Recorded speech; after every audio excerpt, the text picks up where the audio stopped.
Hi fans! Ano nga ba ang mas masaya? Ang maging isang empleyado o yung magkaroon ka ng sarili mong mundo?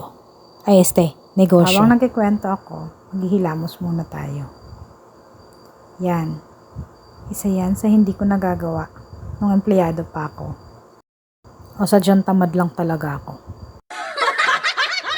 So yun na nga, naging empleyado tayo ng mga ilang taon. Huwag na natin sabihin kung ilan, mahahalata pa tayo. Masaya din naman ako nang naging empleyado ako. Lagi kang may pera 2 beses sa isang buwan. At dahil meron kang uniform, may bago kang damit taon-taon. Pwede ka din magbakasyon ng 10 araw. Kahit hanggang 15 pa. Pero nga, dahil sa may pangarap tayo, napalitan ang may-ari ng kumpanya. Ibig ko sabihin, ang maging isang may-ari ng kumpanya, ano ba? So ayun, lumabas tayo sa corporate world at sinubukang magkaroon ng maliit na negosyo. Ngayon, hindi na ako gumigising na maaga para pumasok ng 8 o'clock. Yun nga lang, di na ako natutulog. Pero mas may chance akong makasama mga anak ko.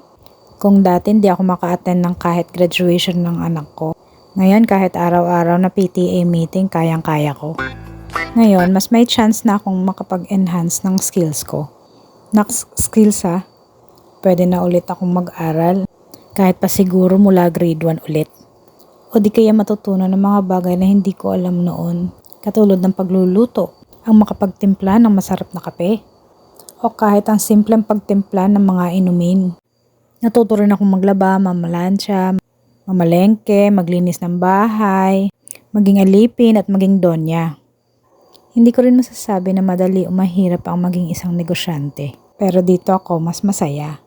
Sa totoo lang, ang pagiging empleyado at ang pagiging negosyante ay parehong merong level of satisfaction. Depende na yan sa kung ano ang nakakapagpasaya sa'yo. As the saying goes, happiness starts with you. Not with your job, not with your money, not with your circumstances, but with you. O siya, hanggang dito lang muna ang kwentuhan natin. Bye for now!